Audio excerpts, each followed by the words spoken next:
Ok, chicos, vamos a iniciar entonces, ya son 7:05, así que vamos a iniciar con la charla del día de hoy. Bueno, primero, yo, para los que no me conocen, soy el doctor David Livia Cabrera, soy médico endocrinólogo. Hice mi pregrado y posgrado en la Universidad Nacional Federico Villarreal y mi residentado en el Hospital Rebagliati.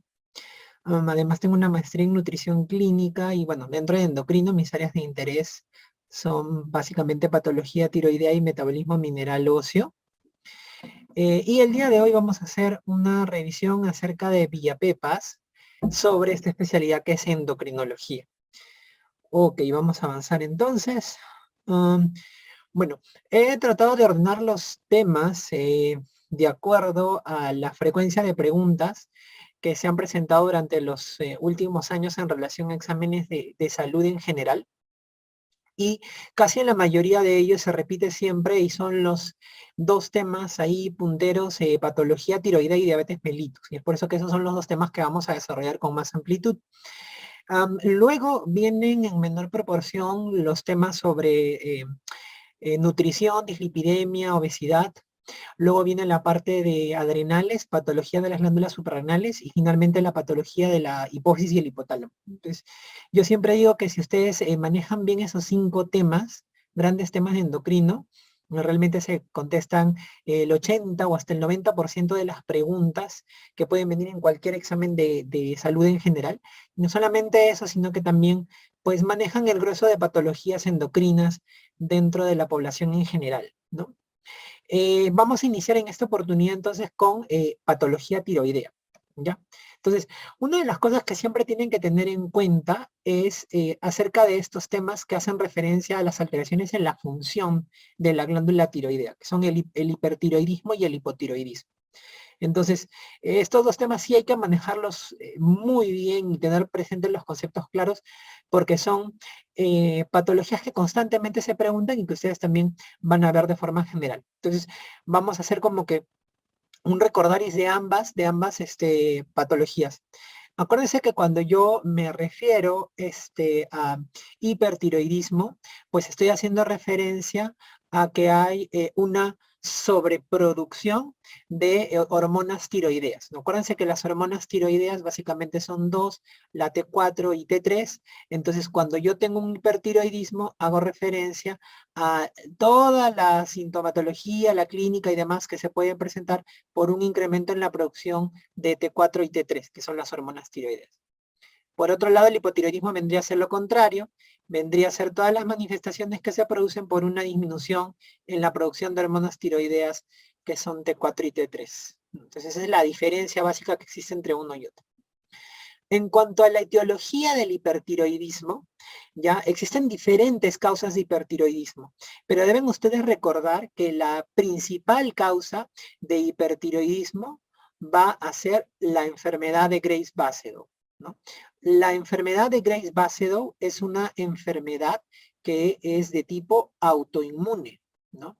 ¿Qué es lo que sucede en la enfermedad de Graves-Basedow? En la enfermedad de Graves-Basedow lo que nosotros vamos a tener van a ser anticuerpos que denominamos como anticuerpos estimulantes del receptor de TSH, cuyas siglas en español son, perdón, en inglés son TSI, y monoglobulina estimulante del receptor de TSH. Entonces estos autoanticuerpos se van y se pegan sobre el receptor de TSH y lo estimulan de manera constante. Y acuérdense que la función de la TSH es estimular a la glándula tiroidea a producir T4 y T3. Y es por eso que se genera el hipertiroidismo. Al ser una patología de tipo autoinmune, entonces esta patología suele ser mucho más frecuente en pacientes mujeres que suelen estar en una mediana edad. Generalmente la media de enfermedad de Graves se presenta entre los 20 y 40 años. Se puede presentar definitivamente luego en etapas posteriores, pero lo más usual es que sea durante esta época, ¿no? En patología de adultos jóvenes, ¿no? La enfermedad de Graves característicamente, aparte de encontrar los síntomas asociados al hipertiroidismo, vas a tener unas características clínicas que ustedes van a poder identificar dentro de los casos clínicos que le preguntan, ¿no? Nosotros hablamos de lo que es la enfermedad de Graves-Basedow como una triada que luego puede transformarse también en una tétrada, pero principalmente van a hacer mucho hincapié en la triada, que va a estar esta triada conformada por hipertiroidismo, ¿no? Luego se va a asociar a esto la presencia de bocio difuso. Acuérdense que cuando yo hago referencia a bocio, hago referencia a un crecimiento de la glándula tiroidea, y al decir difuso, me refiero a que hay un crecimiento de forma homogénea de toda la glándula tiroidea. No hay nódulos en la glándula tiroidea, sino que crece toda la glándula tiroidea por igual. A eso me refiero con bocio difuso. Y a esto se le va a asociar el famoso exoftalmos, ¿no? Que el exoftalmos es esa protrusión de los ojitos, como si tuviera los ojitos de sapito, los ojitos de rana, ¿no? Ahora, esta triada, que es la que suele generalmente ponerle en los exámenes, a esto se le puede sumar también a veces la presencia o no de otra manifestación que se conoce como mixedema pretibial, ¿no? El mixedema pretibial es el incremento de volumen que puede haber por el endurecimiento, el engrosamiento de la dermis a nivel de la región pretibial de estos pacientes con enfermedad de Graves-Basedow, ¿no? ¿Cuál es el sustento fisiopatológico a que haya exoftalmos o que haya mixema pretibial? El sustento fisiopatológico es que tanto los fibroblastos de la dermis, de la región pretibial, como los adipocitos, las células musculares que se encuentran en la cavidad orbitaria, tienen receptores para TSH. Y en ese caso, estos anticuerpos que estimulan los receptores de TSH se unen a estas células de estos lugares específicos y hacen que haya un crecimiento, una proliferación. En el caso de la dermis, generando un engrosamiento de la dermis. Y en el caso del exoftalmos, al haber un incremento de tamaño en la musculatura periorbitaria, en el tejido, en la grasa retroorbitaria, produce la protrusión del ojito, ¿no? Acuérdense que la cavidad orbitaria es una cavidad cerrada, entonces si crece el contenido, entonces tiende a protruir el globo ocular como consecuencia de esto, ¿no? Hay otras causas de hipertiroidismo, chicos, pero generalmente la que ustedes tienen que recordar siempre, o la que suelen preguntar, es la enfermedad de Graves-Basedow. Entonces, acuérdense siempre de estas. Hay otras causas mucho menos frecuentes, como por ejemplo, que el paciente tenga un nódulo o varios nódulos que produzcan hormonas tiroideas de forma desenfrenada, por así decirlo. En este caso se conoce como bocio multinodular o adenoma tóxico, ¿no? Que vendría a ser casi como la segunda causa más frecuente de hipertiroidismo, pero que no suele ser preguntado en los exámenes. Es una patología un poco más de especialidad. También puede haber, por ejemplo, hipertiroidismo asociado a algunos tipos de tiroiditis, que ahora lo vamos a revisar en la parte de tiroiditis. También puede haber, por ejemplo, hipertiroidismo asociado, por ejemplo, a la ingesta subrepticia de levotiroxina, ¿no? Pacientes que no deben tomar levotiroxina y que toman levotiroxina de manera subrepticia, eso se llama tirotoxicosis facticia, pero esos casos son casos muy poco frecuentes, existen otros más también, y eso no les van a preguntar. Para ustedes, para el examen, para la vida, lo que deben manejar y reconocer es la enfermedad de Graves-Basedow, que es lo que generalmente ustedes van a encontrar. Ahora, en cuanto a la clínica del hipertiroidismo, y esto aplica no solo para el Graves-Basedow, sino para todas las causas de hipertiroidismo, lo que vamos a encontrar en el paciente es que el paciente vamos a encontrarlo acelerado. Todo va a estar acelerado en el paciente, ¿no? Acuérdense que las hormonas tiroideas lo que hacen es darle vitalidad al organismo. Entonces, en un paciente en donde hay un exceso de hormonas tiroideas, normalmente lo que vamos a encontrar es que todo está acelerado en él. Hay síntomas y signos que son básicos para reconocer en un caso clínico del hipertiroidismo. El primero de ellos va a ser la disminución del peso, ¿no? Asociado a un apetito que puede estar incrementado, ¿no? Y que llama la atención porque el paciente come y el paciente aún así se baja de peso sin causa inexplicable, ¿no? La otra característica que puede presentar los pacientes con hipertiroidismo es el incremento en la frecuencia cardíaca, es decir, estos pacientes pueden tener taquicardia, que ellos lo van a manifestar como la presencia de palpitaciones. La otra manifestación clínica que vamos a encontrar en el hipertiroidismo va a ser la presencia de ansiedad por parte del paciente, que esta ansiedad también se puede acompañar de la presencia de un tremor o un temblor a nivel sobre todo de las manos, ¿no? Que conocemos como tremor o temblor distal en los pacientes con hipertiroidismo. También el paciente con hipertiroidismo puede mencionar que tiene dificultad para dormir, tiene insomnio, ¿no? Otra manifestación característica va a ser la presencia de la intolerancia al calor, que la intolerancia al calor muchas veces el paciente lo va a definir como que tiene bochornos, tiene sofocos, o ustedes lo van a poder evidenciar porque la piel está húmeda, caliente, ¿no? En los pacientes con hipertiroidismo. Lo otro es un incremento en la frecuencia defecatoria, puede haber hiperdefecación, y asimismo también los pacientes a veces no lo mencionan como hiperdefecación, sino lo mencionan como diarrea, porque ciertamente también pueden presentar deposiciones líquidas, ¿no? Entonces, eso también es algo que mucho mencionan los pacientes. Y también algo importante a señalar dentro de la evaluación en el examen físico es que estos pacientes van a tener los reflejos osteotendinosos exaltados, incrementados. Entonces, usualmente cuando ustedes les describen el caso de un hipertiroidismo, estos síntomas siempre van a estar presentes. A veces no están todos, pero van a estar la mayoría de ellos haciendo referencia a este cuadro clínico. Para hacer el diagnóstico del hipertiroidismo, ustedes necesitan pedir los siguientes exámenes. Se pide TSH, se pide T4 y se pide T3. Usualmente, como tienen mayor sensibilidad a nivel clínico, pedimos T4 libre y T3 total, que son exámenes que están estandarizados. Pero básicamente cuando ustedes vean un caso clínico, no les van a precisar muchas veces si es T4 libre o T4 total, pero sí van a hacer referencia a que se ha usado T4 y T3, ya sea en su forma libre o en su forma total. Y el perfil característico del hipertiroidismo va a ser la presencia de T4 con T3 elevadas, ¿no?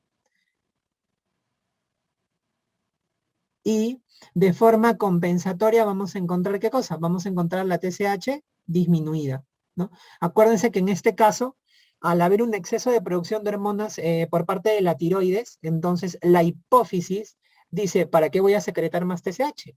Entonces, cuando tú le mides, sale TSH baja con T4 y T3 alta.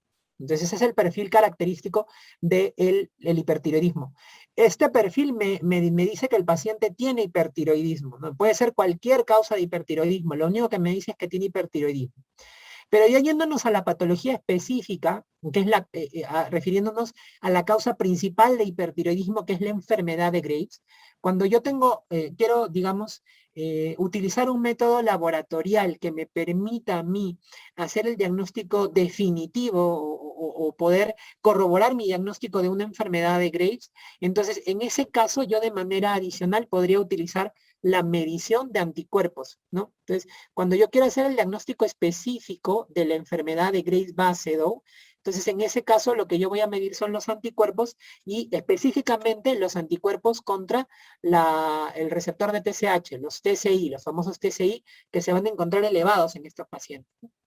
Si a ustedes le preguntan cuál es el examen de laboratorio que me permite hacer el diagnóstico específico, definitivo de una enfermedad de Graves, serían los TSI, ¿no? Los TSI elevados hacen referencia a que el hipertiroidismo se debe o es de característica autoinmune, ¿no?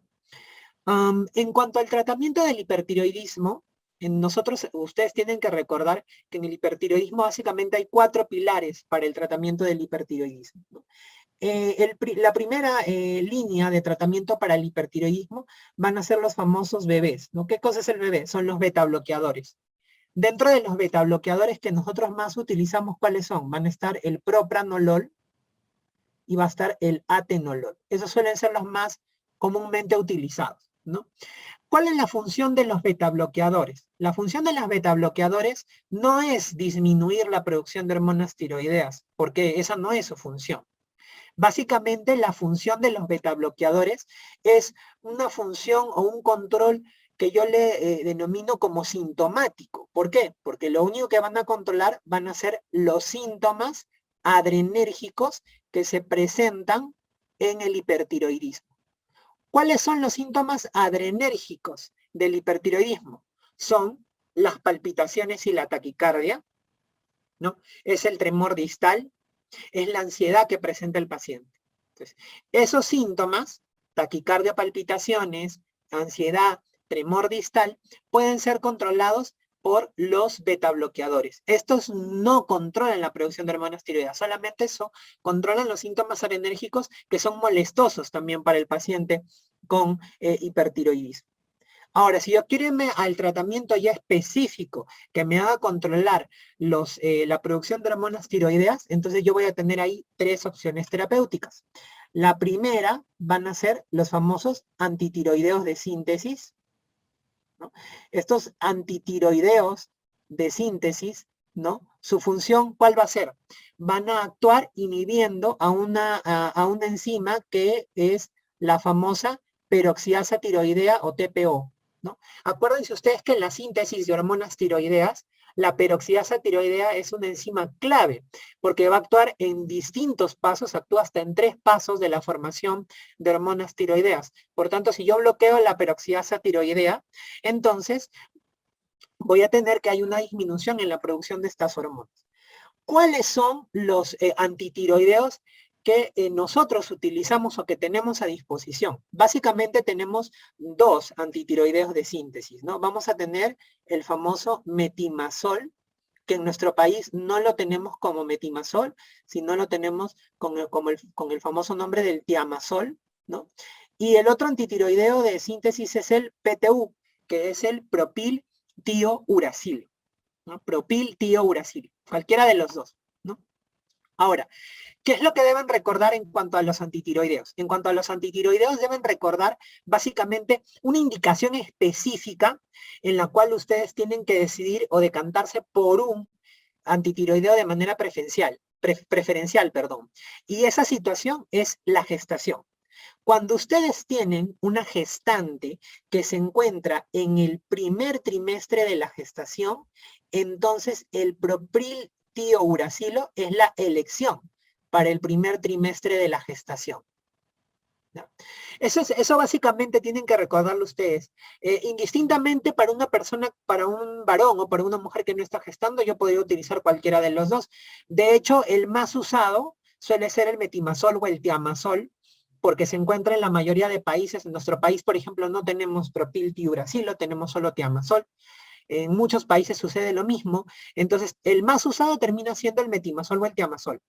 Pero en la condición específica del primer trimestre de la gestación, se prefiere utilizar el propiltiouracil. ¿Y esto por qué? Porque el metimazol o tiamazol tienen dentro de sus efectos adversos que pueden producir algunas malformaciones congénitas. Entonces, durante el primer trimestre de la gestación, PTU, propiltiuracilo.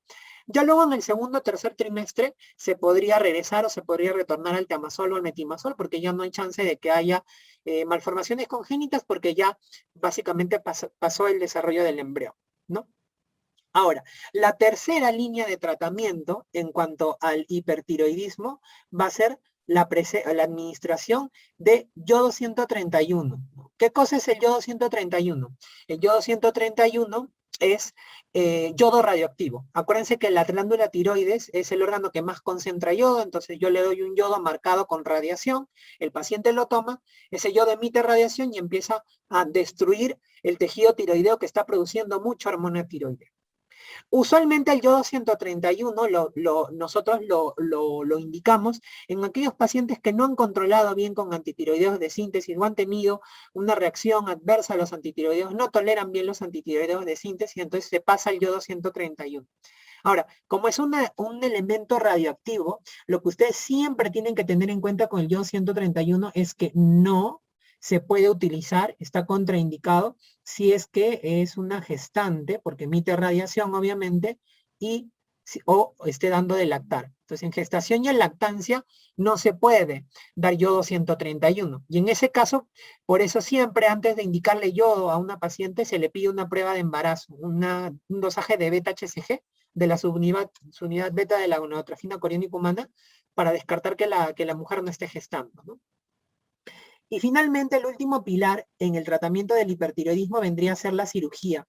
Acuérdense que la cirugía básicamente estaría indicada pues en aquellos pacientes que tienen bocios, que son bocios grandes, que generan síntomas compresivos en el paciente, ¿no? Por ejemplo, el paciente tiene disfagia marcada, tiene disnea, tiene disfonía. Entonces, en esos casos donde se trata de bocios grandes con síntomas compresivos, o cuando yo sospeche que pueda haber asociada una neoplasia maligna, o sea, sospecho que puede haber asociado cáncer de tiroides, entonces en esos casos la cirugía sería el tratamiento de elección. Pero usualmente es igual a lo mismo que sucede con el yodo, suele ser una terapia de segunda línea, porque generalmente utilizamos antitiroideos y en segundo lugar el yodo 131, ¿no? Ahora, un dato muy importante con el hipertiroidismo, chicos, es que tengan en cuenta una situación de crisis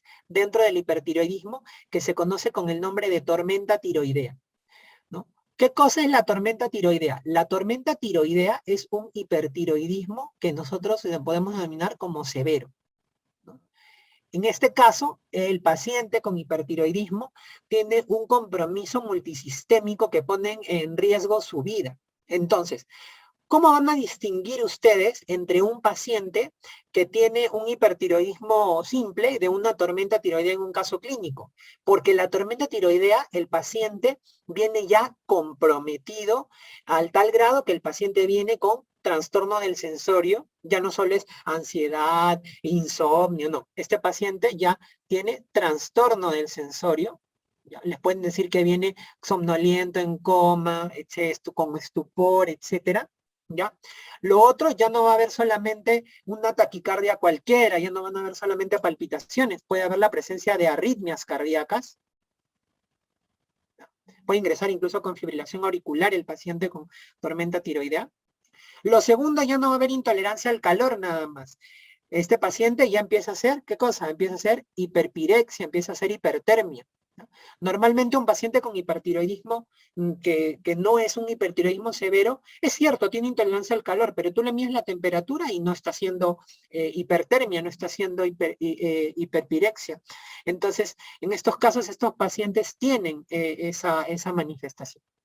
Y ya no solamente va a haber hiperdefecación, diarrea, sino que puede haber ya compromiso o alteración gastrointestinal y también hepática, ¿no? Entonces el paciente puede empezar a hacer compromiso de la función hepática con elevación de transaminasas, hiperbilirubinemia, etcétera, ¿no? Entonces es un paciente que viene muy descompensado. Entonces si ustedes ven un caso donde les dicen que este paciente tiene algunos síntomas, historia de algunos síntomas de hipertiroidismo, pero está ingresando a la emergencia, está ingresando a la evaluación de esta manera tan descompensado, no es un hipertiroidismo cualquiera, es una tormenta tiroidea.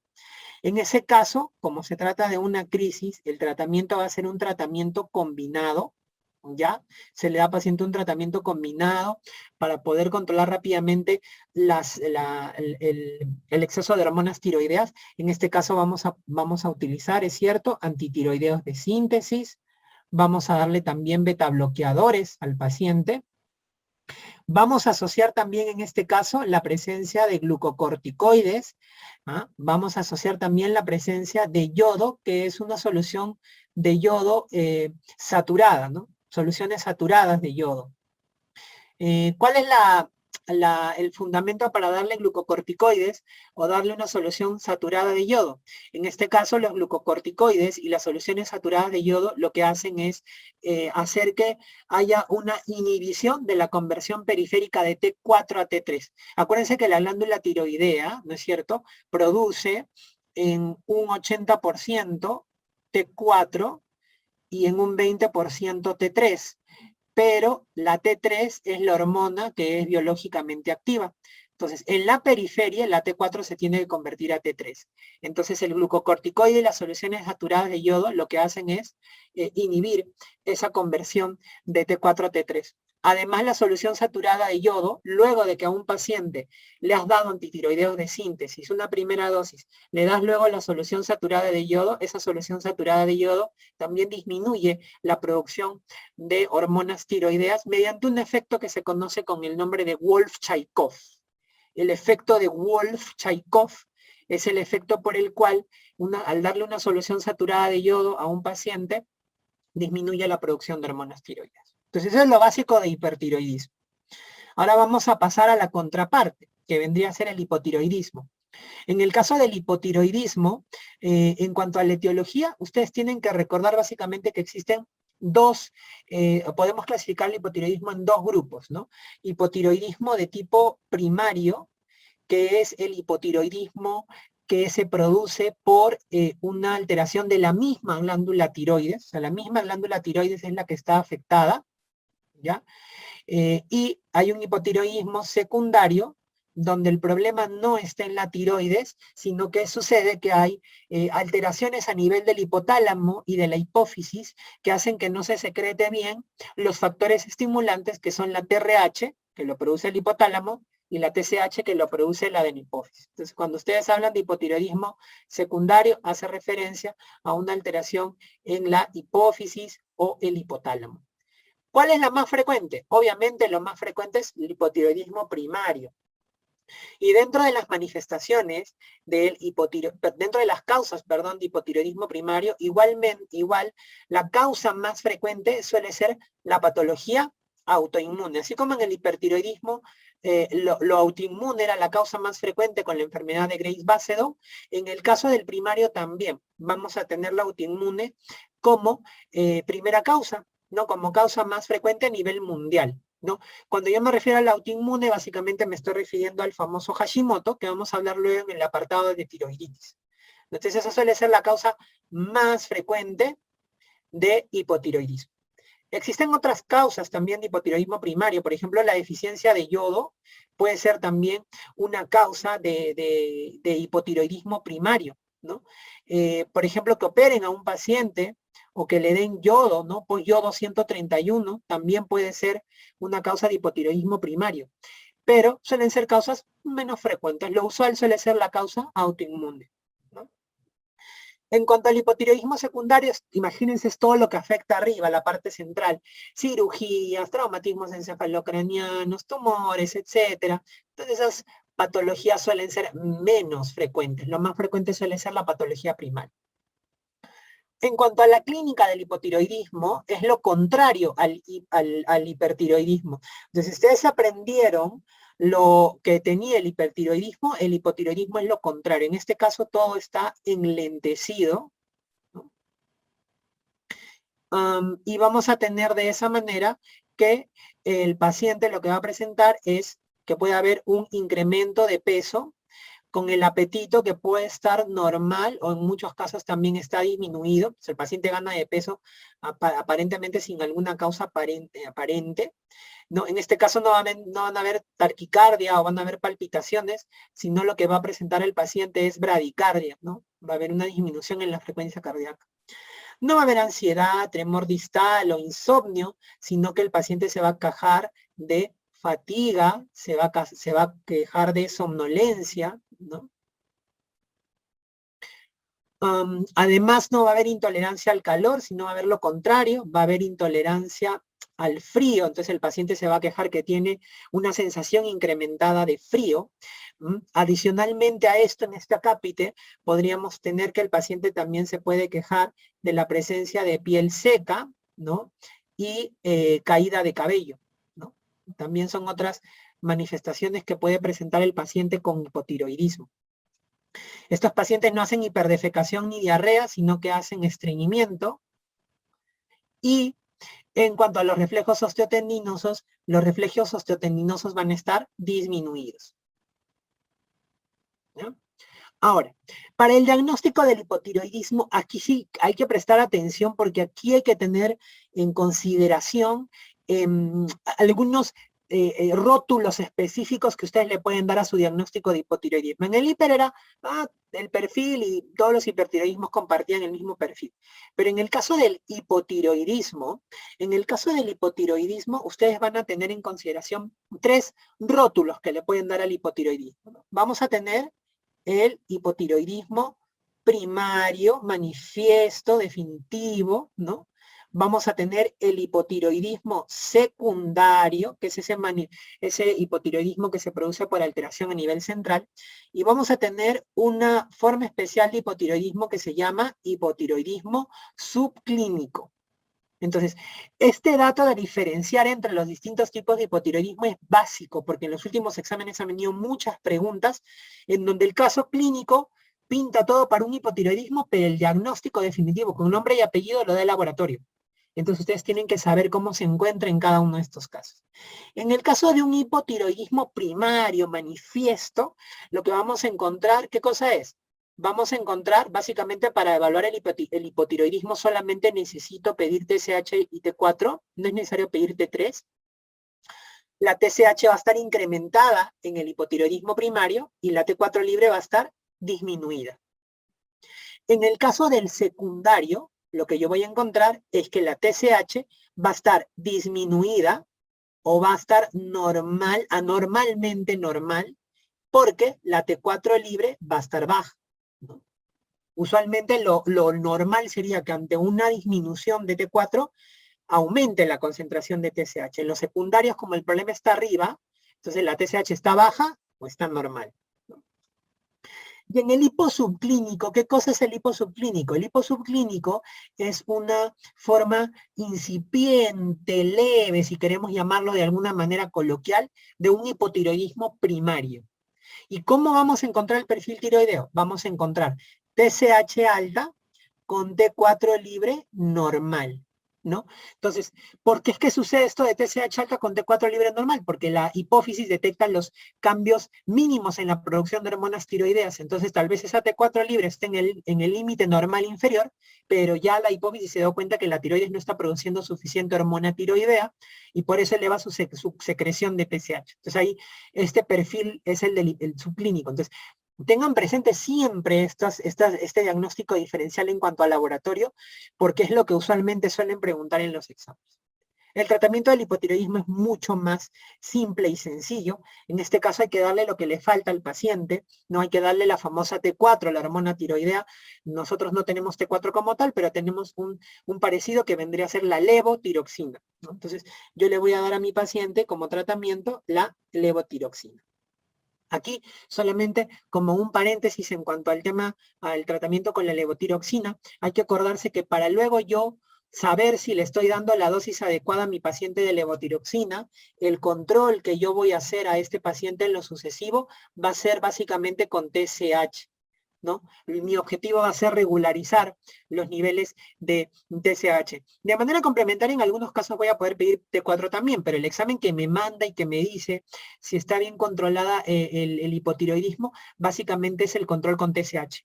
Obviamente, esto va a ser o va a aplicar para los casos de hipotiroidismo primario y para los casos de hipotiroidismo subclínico, que básicamente son el grueso de hipotiroidismos, ¿no? En el caso del hiposecundario sí se tiene que pedir T4 de todas maneras, porque la TSH siempre te va a salir baja normal, pero eso es pregunta de especialidad. O lo que ustedes le pueden preguntar en todo caso es ¿con qué controlan un paciente con hipotiroidismo primario, con hipotiroidismo subclínico? Y el control se hace con dosaje de TSH principalmente. Así como hay una crisis en el hipertiroidismo, que es la tormenta tiroidea, en el caso del hipotiroidismo también tenemos una crisis, que es la famosa crisis mixedematosa, ¿no? Entonces, en el caso de la crisis mixedematosa, viene a ser también parecido al hipertiroidismo, que era un hipertiroidismo severo. En este caso, la crisis mixedematosa va a ser un hipotiroidismo severo, ¿no? Entonces, ¿cómo voy a encontrar a mi paciente? Ciertamente puede tener síntomas de un hipotiroidismo cualquiera, pero lo que va a marcar mucho en el paciente con crisis mixedematosa va a ser, obviamente, la presencia de trastorno del sensorio, ¿ya? En este caso ya no solamente va a haber intolerancia al frío, sino va a haber hipotermia, ¿ya? Además de que va a haber hipotermia en estos pacientes, como estos pacientes va a ser tal el compromiso del cansancio, de la fatiga, de la debilidad muscular, que estos pacientes no van a ventilar bien. Entonces, esa alteración en la ventilación va a hacer que estos pacientes en un AGA, cuando ustedes le tomen un AGA, este paciente va a tener retención de CO2, o sea, va a haber hipercapnia, hiper CO2, y puede asociarse también, obviamente, a hipoxemia, ¿no? Pero lo más característico es la hipercapnia. Y si yo le hago un examen laboratorial, un examen de sangre, vaya a encontrar también dos alteraciones importantes asociadas a la crisis mixedematosa, que son la presencia de hiponatremia y la presencia de hipoglicemia. Entonces, cuando ustedes vean un paciente que ingresa a la emergencia con síntomas de hipotiroidismo generales, pero específicamente con estos datos mucho más severos, hace sospechar de una crisis mixedematosa. Y en este caso, en el tratamiento también hay que tener una salvedad. Muchos de estos pacientes que tienen crisis mixedematosa tienen asociado también una insuficiencia adrenal relativa en la mayoría de esos casos asociada. Y siempre cuando ustedes tengan la insuficiencia adrenal que se acompaña de hipotiroidismo, siempre lo primero que se va a tratar es la insuficiencia adrenal. Entonces, en este caso, cuando el paciente tiene una crisis mixedematosa, yo voy a sospechar que este paciente tiene una insuficiencia adrenal hasta que se demuestre lo contrario. Entonces, yo siempre en mi manejo, lo que voy a hacer es darle primero glucocorticoide a mi paciente para asegurarme de poder controlar bien la insuficiencia adrenal, y luego de eso le voy a dar la levotiroxina, que en este caso, como se trata de una crisis mixedematosa, se suelen dar levotiroxina a altas dosis en forma de bolo, generalmente por 1 o 2 días, y luego ya se regresa a la dosis habitual de levotiroxina. Pero siempre acuérdense esa secuencia de que primero se da glucocorticoide y luego se da levotiroxina.